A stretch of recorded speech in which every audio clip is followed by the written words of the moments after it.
أهلا ومرحبا بكم متابعي قناة الفلاحة والطبيعة. يوم جديد، نهار جديد، وموضوع وعمل جديد. أتمنى أن تكونوا بخير. مرحبا في القناة. اليوم سنقوم برش ومكافحة المرض الفطري البياض الذي كنتم قد رأيتموه في فيديو سابق، وأيضا حشرة المن التي تتعدى على الأشجار، وأيضا لاحظتم كل هذا في فيديوهات سابقة في قناتنا. لمن يصل إلى القناة لأول مرة، قناتنا تختص في ميدان الزراعة، خاصة الأشجار المثمرة، منها التفاحيات، برامج الأسمدة، العناية، وكل ما يخص الأشجار المثمرة. إذا كنت أول مرة تصل القناة، يمكنك الاشتراك في القناة لكي تصلك فيديوهاتنا بسرعة وبسهولة، وذلك بتفعيل زر الجرس طبعا. كما يمكنك ضغط زر الإعجاب وترك تعليق في استفسار أو تعليق يحفزنا، وننطلق إلى الموضوع مباشرة بدون إطالة. أصدقائي الفلاحين، محرك الرش، خزان المياه، أيضا الأدوية. هنا لدينا سنقوم بقراءة نشرية الأدوية بسرعة. مثلا هذا فلينت، نستعمله في فترة الإزهار وبداية العقد، هذا ضد الأمراض الفطرية. كما تلاحظون، إشهار مجاني لهذه الشركة وهذه العلامة. مبيد رائع جدا، فلينت، مبيد فطري جهازي ضد البياض الدقيقي والتبقع. هذه أمراض فطرية تصيب أغلب الأشجار المثمرة. كما تلاحظون أصدقائي، هذه إشهارات مجانية لهذه الشركة. ربما ولعلها سترى هذا الفيديو، ربما ستتدخل لإعانتنا أو مساعدتنا أو دعمنا، لأننا نعمل لها إشهار مجاني، وهذه سنين وأعوام ونحن نستعمل أدويتها بكل فرح وسرور. أيضا هذا أسبيلان، هو ضد حشرة المن أو الطفيليات التي تقوم بتشويه الأشجار وتجذب النمل، لأن النمل يتغذى على المن، أو يتغذى على يعني مادة سائلة تفرزها حشرة المن، تتغذى عليها النملة. نحن هنا كما تعودنا ببساطة وبشكل سريع نحاول نشر المعلومات من الفلاح إلى الفلاح بدون تعقيدات وبطريقة سهلة وبسيطة. هذان المبيدان يمكن خلطهما أصدقائي الفلاحين. لاحظوا، هذا فلينت وأيضا أسبيلان ضد حشرة المن، وفلينت مبيد فطري ضد البياض الدقيقي والتبقع. أولا وقبل كل شيء صديقي الفلاح، كما أشرح دائما خطوات المعالجة. أولا يجب عليك تجريب المحرك. لماذا؟ لأنك لا تريد خسارة هذه الأدوية باهظة الثمن التي نشتريها، لذلك عليك أولا تجريب المحرك إذا كان يعمل أو لا. ثم إذا كان محركك يعمل بشكل جيد وممتاز، لا تنسى أبدا الوسائل الضرورية لسلامتك، فهذه المبيدات هي خطيرة وسامة جدا على صحتك. قناع واقي، أيضا نظارات، وأيضا قفازات، وأيضا قبعات أو قناع كامل أرتديه أنا الآن في وجه أصدقائي، وهذا لا يهم أن تروا وجهي، المهم أنكم تستفيدون. تستفيدون أصدقائي. فيما يخص برنامج المكافحة، أولا العلاج أو للتدخل وقائيا ضد الأمراض الفطرية، كان لازم أن نرش مادة الكبريت الميكروني في فترة الطربوش الأحمر قبل الإزهار وقبل عقد الثمار وقبل كل هذا، يعني في مرحلة الطربوش الأحمر. تجدون الفيديو أيضا كامل في القناة، هذه كمرحلة وقائية. ثم عند عند سقوط حوالي 60% من الأزهار وبداية عقد الثمار، كما تلاحظون في هذه الحالة، إذا لاحظت أو بداية انتشار حشرة المن ومرض البياض، إذا لاحظته حتى وبنسبة قليلة، يجب التدخل فوريا لمعالجتهما، وذلك بخلط المبيدان الذين ذكرتهما مع بعض. تكون برنامج المعالجة يكون على فترتين، يعني رشتين، رشة كل 15 يوم. فيما يخص طريقة خلط الأدوية، فقط ملاحظة أخرى أصدقائي، عندما تقوم برش هذه المبيدات في الفترة الثانية، يجب يعني في الرشة الثانية يجب تغيير، من الأحسن تغيير هذان المبيدان لكي تكون الفعالية كبيرة ضد ضد هذا المرض وهذه الحشرة. طريقة المستعملة في الخلط مثلا هذا خزان 200 لتر وهذا أيضا يوضع في 200 لتر، وسأستعمل هذه الكمية من أسبيلان في 200 لتر. لدي أدوية أخرى سأحتفظ بها فيما بعد لأنني أملك خزان واحد. صديقكم الفلاح بحاجة لبعض من الدعم لا أحد يدعمنا فنحن نعمل لوحدنا. طريقتي في الخلط جد سهلة وبسيطة أستعملها أصدقائي. عفوا أنا أستعمل يد واحدة فقط للتصوير. أولا أقوم بفتح هذه المبيدات بهذه الطريقة. أول شيء هكذا كما تلاحظون،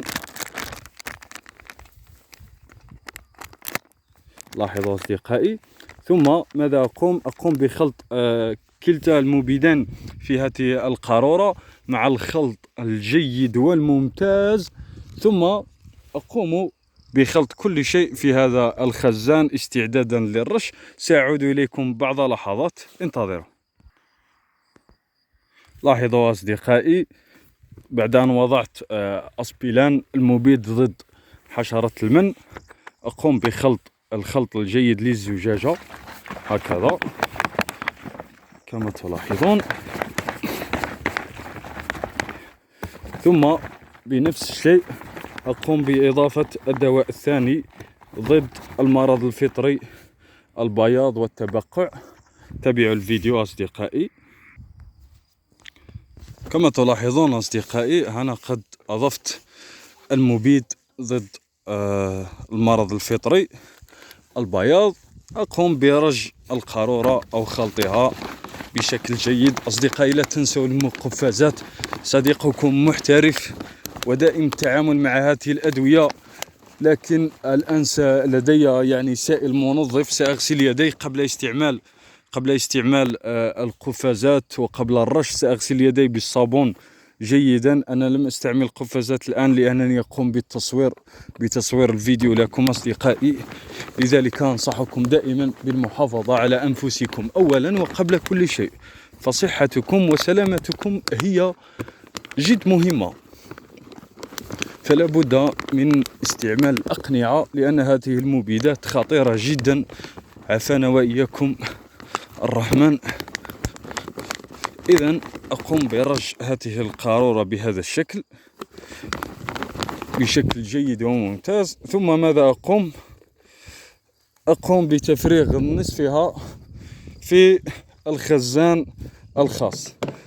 قلت فقط النصف أصدقائي. لاحظوا هذه الطريقة جد فعالة. نعم قمت بتفريغ النصف، ثم أقوم بالخلط الجيد لهذا المحلول. إذا لاحظتم أن لون الماء هنا بني بعض الشيء لأن هذه المياه جلبتها من الواد، هي مياه الأمطار وهي جد رائعة للأشجار وممتازة. فلا شيء أفضل من كل ما هو طبيعي.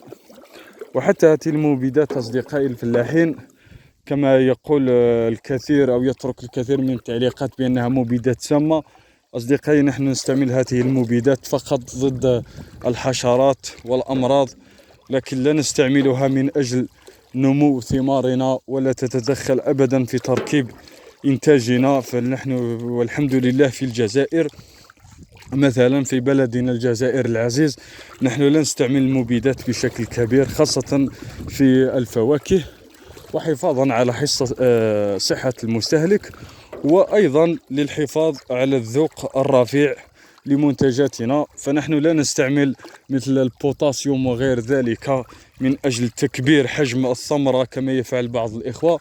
نحن لا نفعل هذا أصدقائي أبدا، وإنما نمارس كل شيء بشكل طبيعي. وحتى إن كانت للشجرة حاجيات من بعض العناصر فنحن نمدها فقط بحاجيتها، ولا نستعمل جرعات زائدة من أجل التكبير والتحجيم وغير ذلك. فالحمد لله على كل حال. بالتأكيد هذه الطريقة فيها الكثير من التعب، لكن صديقكم الفلاح محارب صنديد لا يفشل أبدا. الحمد لله على كل النعم، فلماذا نفشل؟ كل شيء متوفر رغم انعدام الإمكانيات، لكننا نحارب ونقاتل. الآن أقوم بإضافة النصف المتبقي هكذا أصدقائي، كل هذا حفاظا على تجانس الخليط، يعني تجانس خليط الأدوية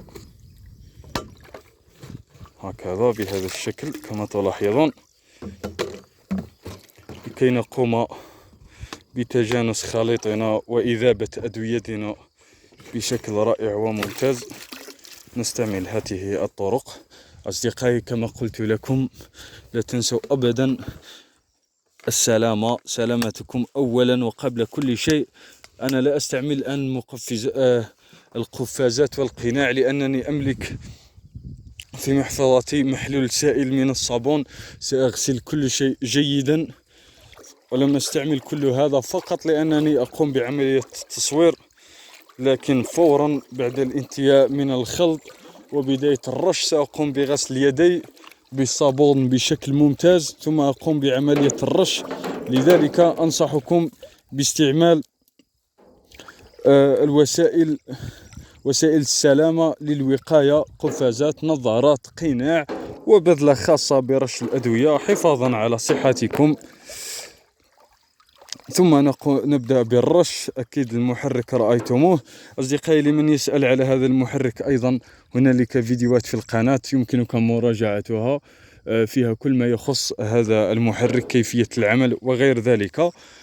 بعد قليل سأبدأ بالرش. بعد أن أغسل يدي سأكافح وأحارب حشرة المن والمرض الفطري البياض الدقيقي عفوا. أتمنى أن تكونوا بخير. لا تنسوا دعمنا بضغط زر الاشتراك وترك تعليقاتكم المناسبة، تشجيعية كانت أو فيها استفسارات، وسنسعد بالرد عليكم في التعليقات أو من خلال عمل فيديو إذا كان الأمر يستحق ذلك. شكرا لكل من وصل إلى هذه الدقيقة. شكرا للأصدقاء الذين يدعموننا دائما. أتمنى أن تكونوا بخير، وأتمنى أن تكونوا استفدتم من الفيديو. دمتم في رعاية الله، وإلى اللقاء.